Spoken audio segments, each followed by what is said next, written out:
They have nothing to do, eating will simply happen continuously through the day.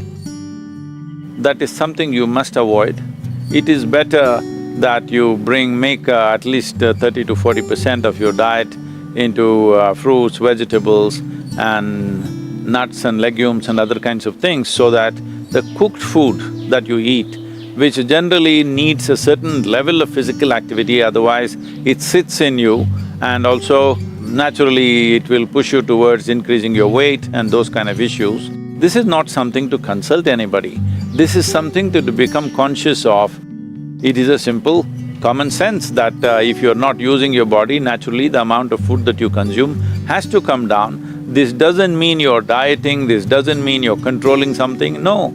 It is natural instinct of the body itself is like that if you put in lot of activity, you consume more food, if you do less activity, you consume less food.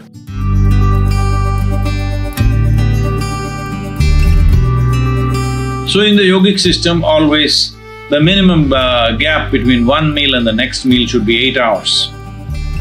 If 8 hours is not possible for you, I would say for most human beings, 5 to 6 hours is a must.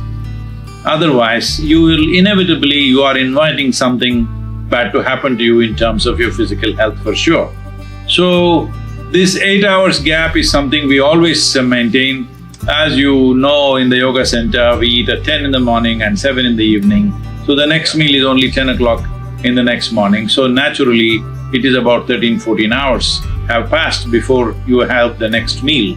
And in between there is lot of physical activity, sadhana, variety of processes. So, if you just take care of this, that you know for your height what is the weight and your muscle tone how it should be, if you manage this, how much you should eat, you decide. It is not something there has to be a prescription for everything, it is just that sensible eating.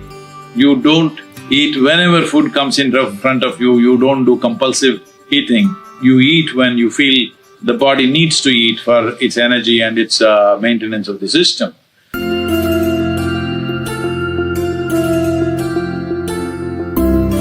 You take this much of groundnut, soak it overnight.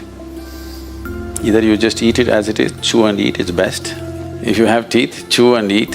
If you don't have, put it in a blender, put one banana, if necessary one spoon of honey, drink this.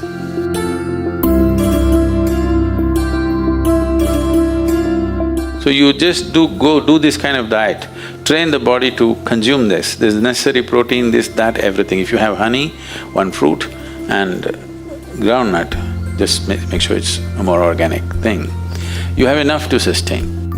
Another way in India means we would just say one coconut and that much honey, taken care of, nothing else. Just the body is fine, you won't lose weight, especially if you eat this much groundnut, you will not lose weight.